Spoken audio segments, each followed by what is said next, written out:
Heyo, it's Omnidog here. Thanks for tuning in to my top 10 favorite books of 2023. So, there's a lot of books I didn't get to. You may not see your favorite book here. The real problem I had was almost everything I read in 2023 was really good.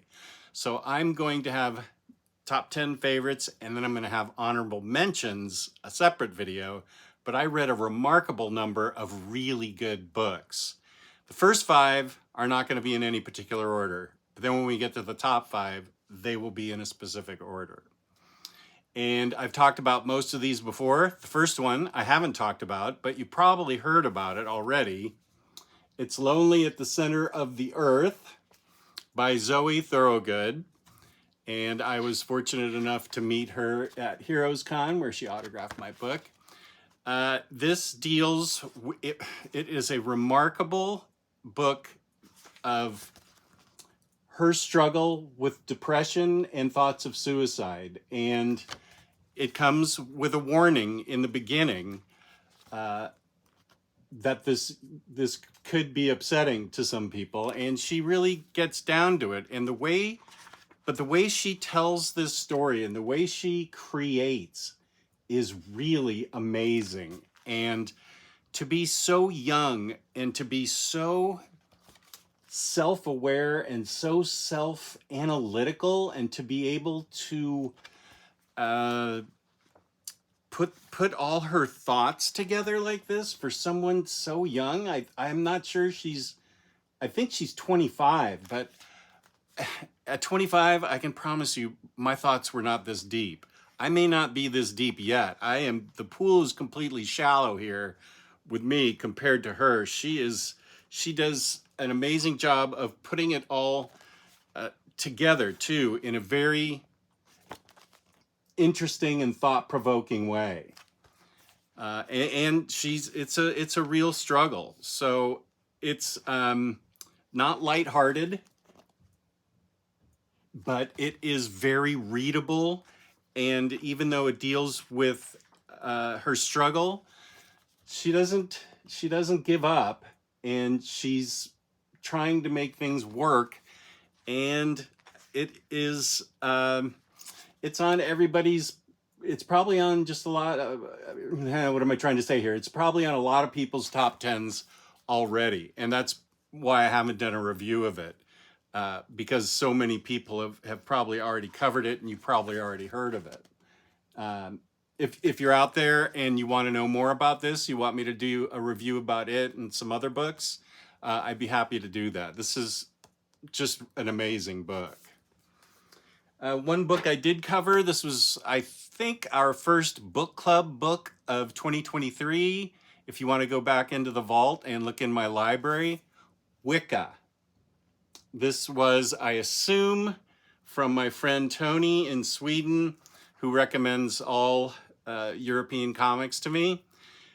The first thing is the art, which is really astonishing. I don't even think my camera's big enough here to see just how astonishing this art is.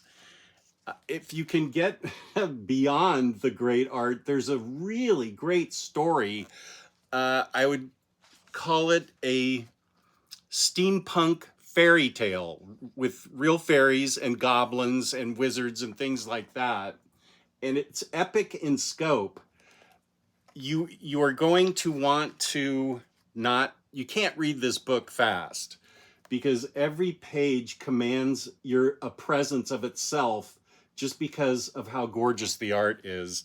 But I just want to make sure that I'm not doing the story a disservice by not telling you how great of a steampunk fairy tale this is, because it is a great book, well worth your time, well worth reading. Well, let's see, how big is it compared to a standard size hardcover? There. So it's big by our standards. And can't say enough about this book. The story pulls you in, characters you can care about, fairies you can care about, a war that's brewing, that's happening, that gets everybody involved, backstabbing, magical things. It's just a wonderful magical book with incredible art. So, great story, great art, Wicca. The third book is by the apparently multi-talented Cliff Chang, who not only writes this, draws it, colors it, and does the lettering for it, Catwoman Lonely City, an oversized DC Black Label book. This is set in the future in Gotham, where the Batman is dead and Selina Kyle is out of prison. There was an event that happened that killed Batman and turned Gotham City into a safer, but with fewer freedoms that come with being safer. It's being run by Two-Face and his Bat Cops, and they hold their thumb on the pulse, not the thumb on the pulse, the thumb on the people of Gotham. And Selina went to jail for 10 years. She gets out and wants to find out what the last words that Batman said to her, and that was Orpheus. So she tries like heck throughout the whole book, getting a gang together to infiltrate the Batcave that's only where she knows where it is, and only she can get in there to find out exactly what Orpheus is. Not only is Cliff Chang a great artist, fantastic writer. This book has Poison Ivy in it, 10 years older, a little heavier as we all get. Selina's a little heavier. Well, actually, she works herself back into shape. But it ages the characters in a realistic way. Poison Ivy's a little older, a little heavier. People have aged well. Some have aged better than others.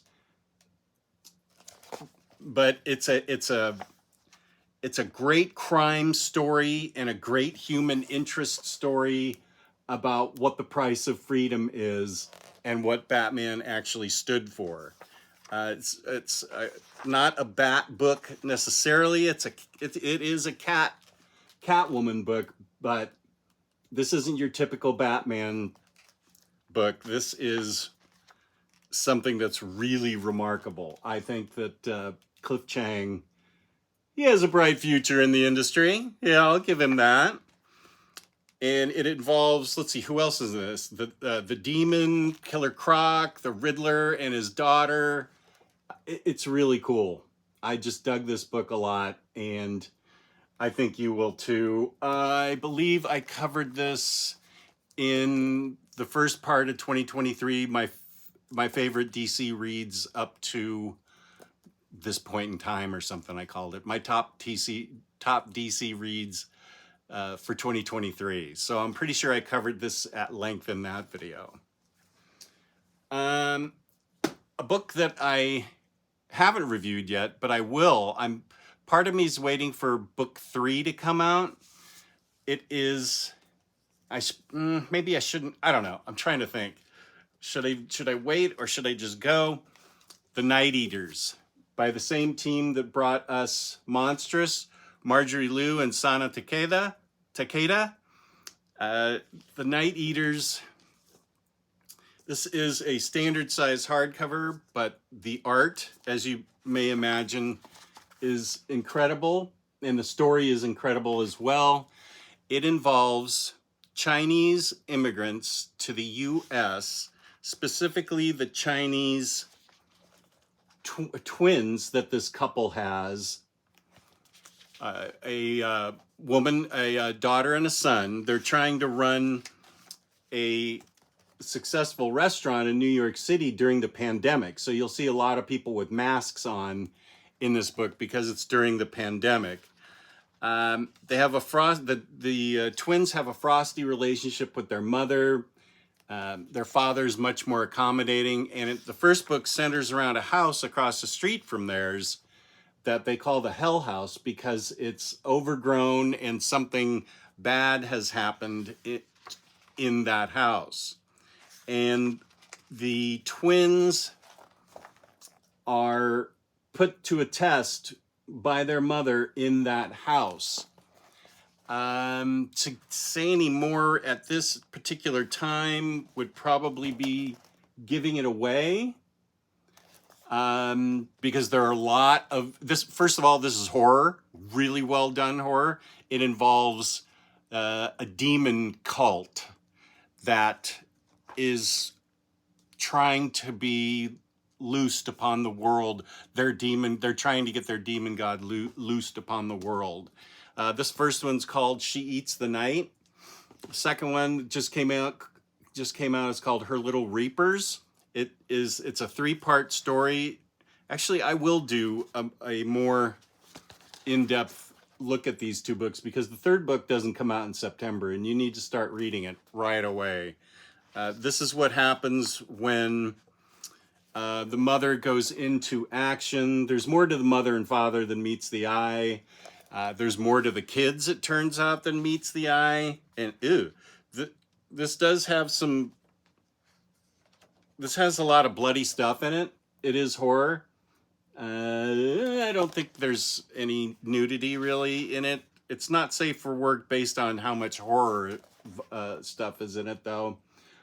Art is great, and Marjorie Liu just tells a very interesting, compelling story of what these twins, what's expected of these twins, and what the mother and father really are. It's whoa, this is okay. Yeah.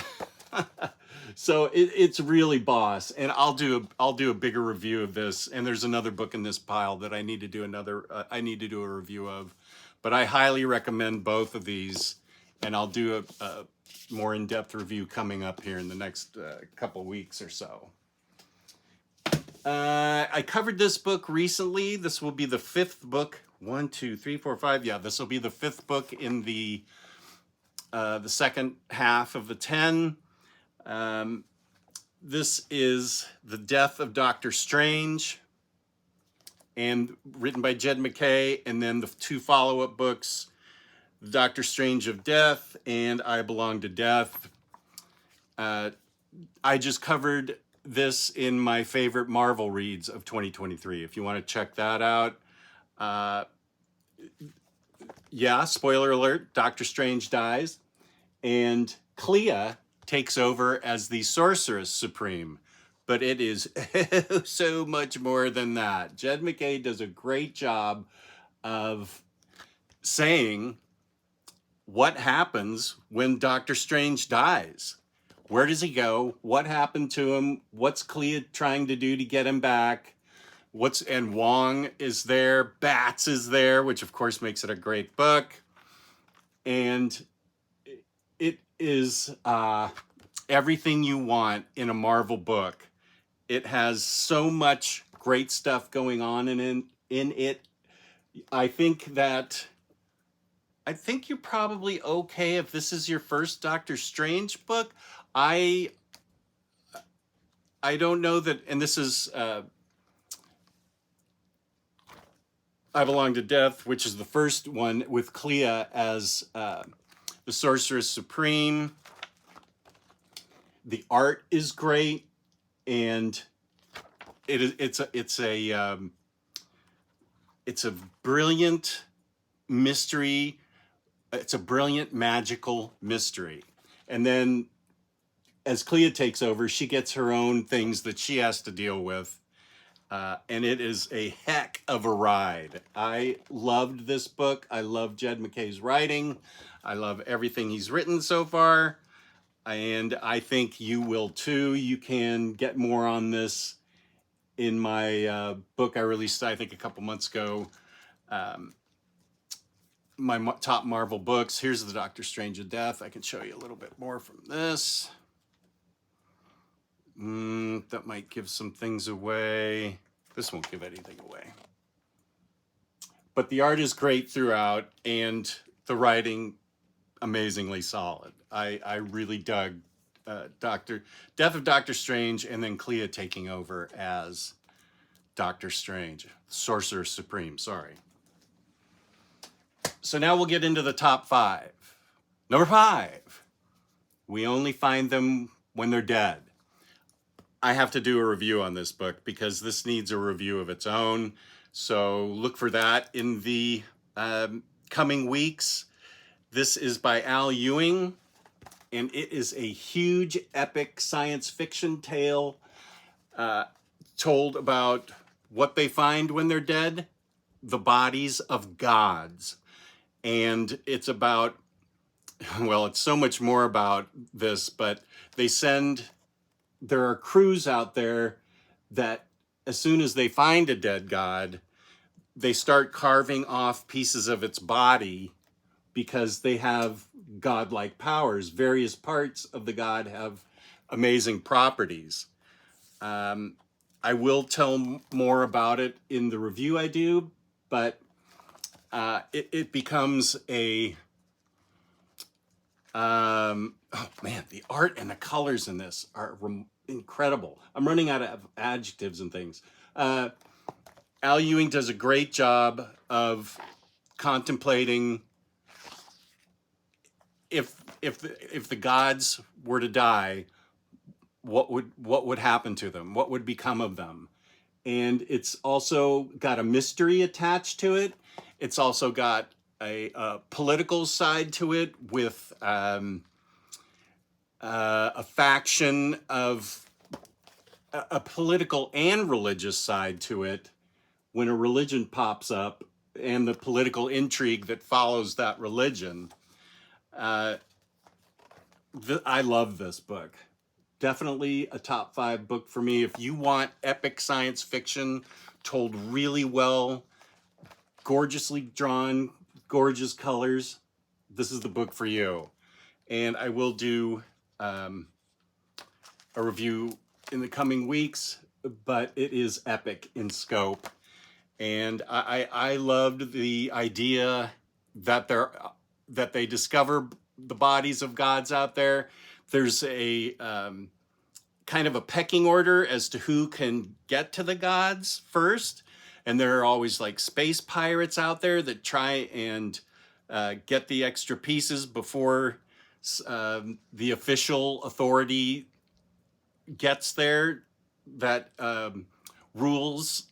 There's kind of an overruling, overarching authority that has a practice for how you can go about approaching these gods and what gets cut off and what goes to whom. And it's a whole system of economy, of course, based on these gods' body parts. So I love this book. We only find them when they're dead. That was number 5. Number 4, Poison Ivy. I did a review on the first book, which was The Virtuous Cycle. So that's in my library if you want to check that out. So this also has really great art, which we're lucky we live in this age of not only great artists, but great writers combining for all these fabulous books. But this started out as a 6-issue miniseries. It got extended to 12 issues, and now it's ongoing. It's by G. Willow Wilson, and she gets Poison Ivy. Poison Ivy starts out doing her Poison Ivy thing where she wants to cleanse the earth of humanity, basically. Those things change. The art is by Marcio Takara. And then there are some other artists that appear, but for most of it, it's Marcio Takara. and it's about kind of a road trip for Poison Ivy as she goes along and she's releasing deadly spores, and she also has a life-threatening face-off at the end of this book with Jason Woodrue, the man who created her in this storytelling. And it does bounce out of Fear State, where she became kind of a living god of plants. But you don't have to know. I mean, I haven't even read Fear State. I need to go back and get caught up on Joker War and Fear State and everything else. But you don't need to know that to enjoy this book. So well written, so well done. It gets Poison Ivy, gets her perfectly. The second one is Unethical Consumption. This is when she decides to take a new tack, and she's going after a company that is killing the earth, basically, but hiding itself in the disguise of doing well by doing good, hiring local people, doing various things that are supposedly ethical, and of course they are not. And it's how she acts in this way to try and stop the company. And then she goes back on a road trip and gets involved in a sort of a it's a takeoff on Gwyneth Paltrow's Goop, I think, but I'm not name checking Gwyneth Paltrow here. It doesn't even look like her. It's a woman who's selling wellness for a price, and what she's actually up to. And Poison Ivy, it gets very complex and interesting. Poison Ivy's character in this is very complex and interesting. She has lots of conflicting emotions, conflicting ideas. She's coming to grips with things and her place in the world, and her relationship with Harley is not front and center in this at all until the end of this book. And I haven't read any of the ongoing stuff. This takes us up through, I think, issue 12, but it's got the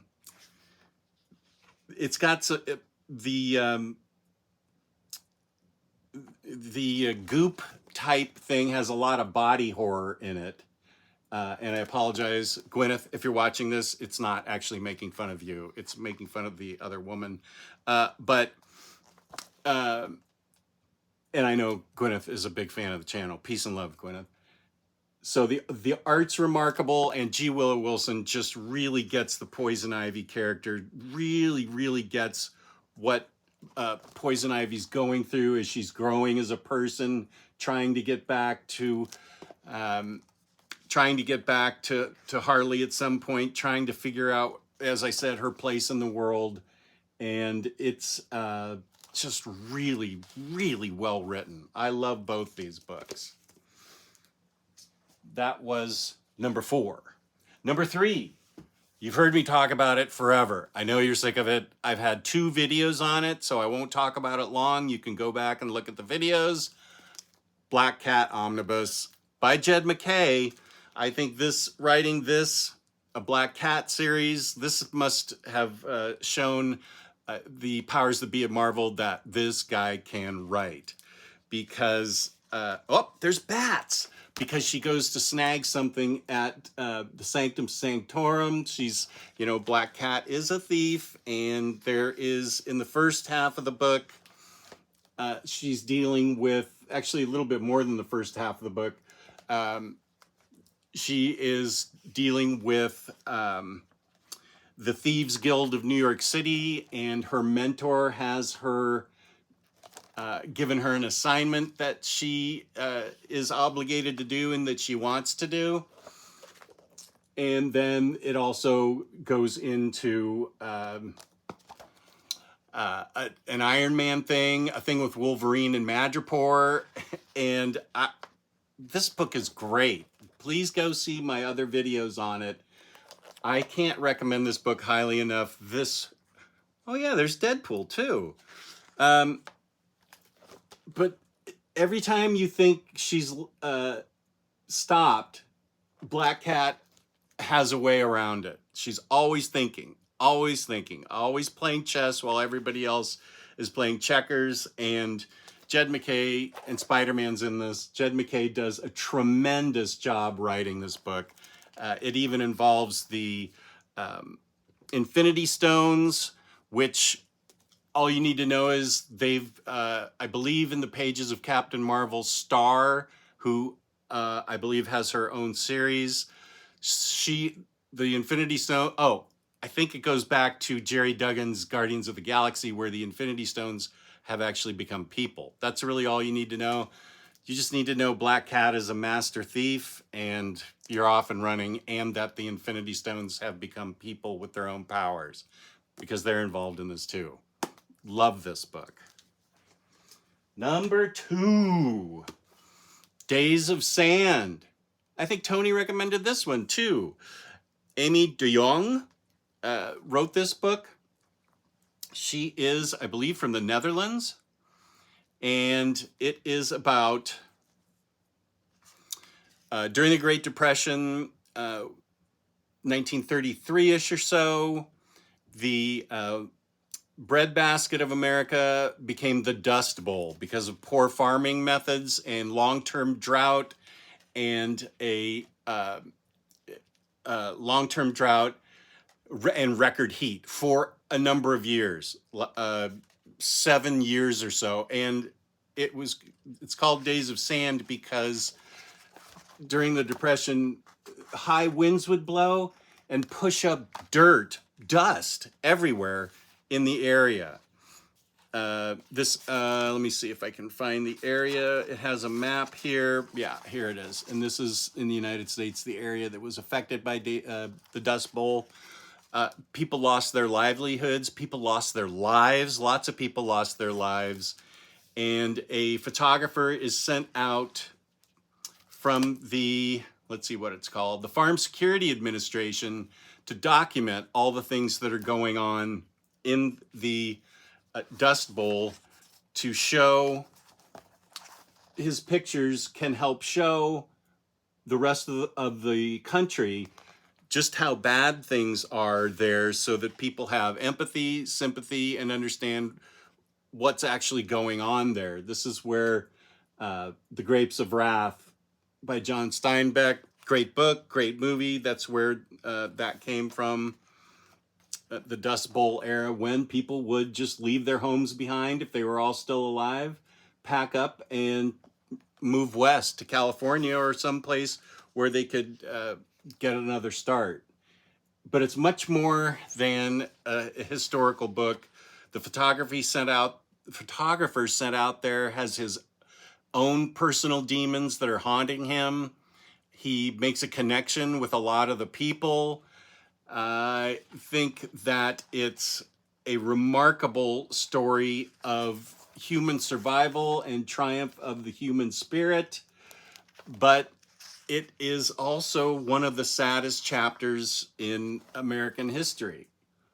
I mean, to have the Great Depression and the Dust Bowl happen at the same time, it's amazing to look back at it, how we actually came out of this as a country.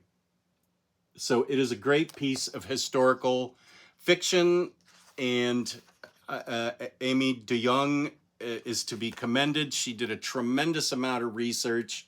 She does all her own art and all her own coloring and everything in this book. And this is one of the best books I've read this year. It is number 2 on my list. And this was the subject of a book club Omnidog's book club, so we talked about it in depth there if you'd like to look in the vault for more information on this. And the number one book that I read in 2023, Superman Space Age. Now, you may think that this is just another Superman book. Not at all. It's not really even, if you can, first of all, the art's fantastic by Michael Allred with the coloring by his wife, Laura Allred. It's no secret that I'm a huge fan of Mike Allred. Superman is sent to Earth and has a computer simulation of Jor-El there to help him use his powers properly. He does get adopted by Ma and Pa Kent, but it tells the story, and I've done a review of this already. If you want to go back, this is one of the first reviews I feel like I did for 2023, one of the earlier ones. But it tells the story starting with the assassination of JFK all the way up through 1984, 85. It covers the Watergate break-in. Lois Lane is the one that is the first reporter to talk about the report on the JFK assassination. She's the reporter that breaks the Watergate scandal. But and there's Lex Luthor's in there, and Bruce Wayne's in there. But what happens interesting in this book, what's interesting to me is not just the word bubbles, the part that tells the part of the story, but this is written by Mark Russell, who I haven't read a bad book from yet. The real amazing philosophical life exploration that this book goes into really happens in the little exposition panels here, the explanatory panels. That's where the magic really happens, in these little things that tell their own story. It's a story of course, of hope, because that's what Superman is. It goes into what hope is. It goes into what a life well lived is. It goes into how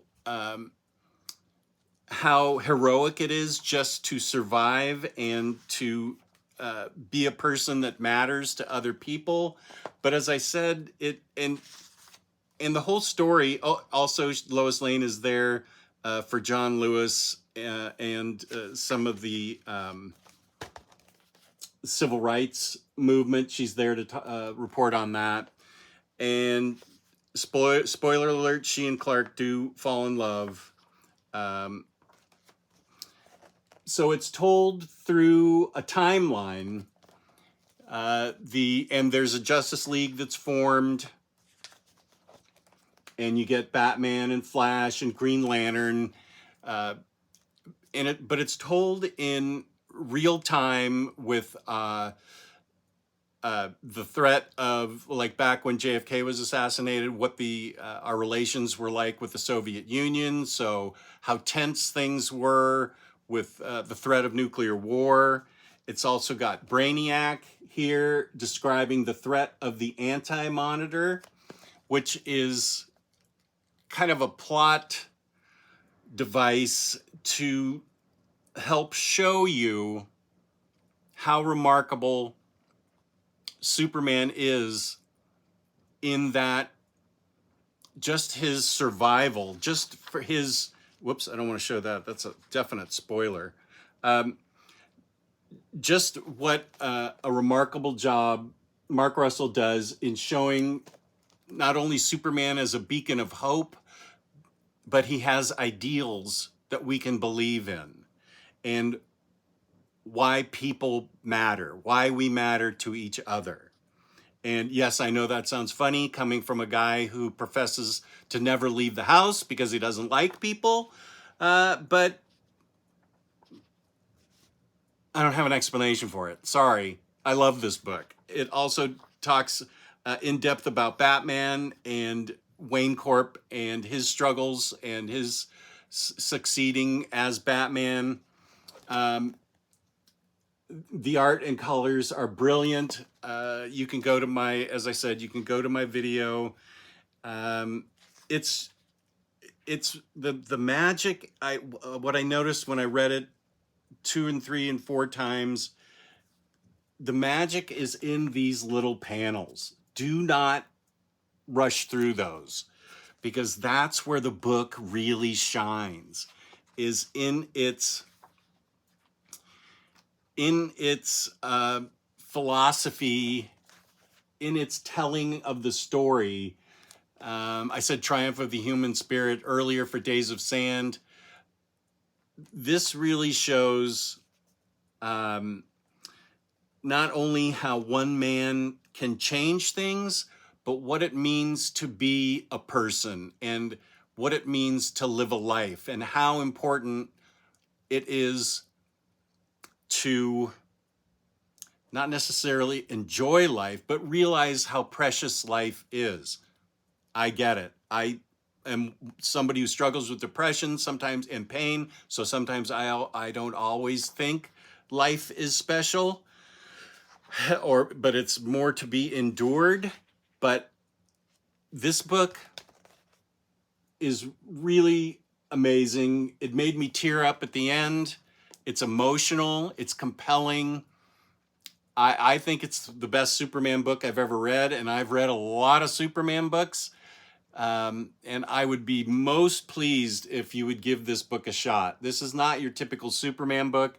This is far from it. This is much deeper than any other Superman book I've ever read. And it makes you feel good. It runs you through all your emotions and gives Superman not only a heart and a character, but you understand Superman and the people around him with this book. Just Mark Russell and the Allreds, A+, my favorite book of 2023. And thank you for watching. I will be back with my honorable mentions. So peace and love, peace and love. Thank you for watching. I hope you all have a great 2024. And peace and love, peace and love. Be good to each other out there.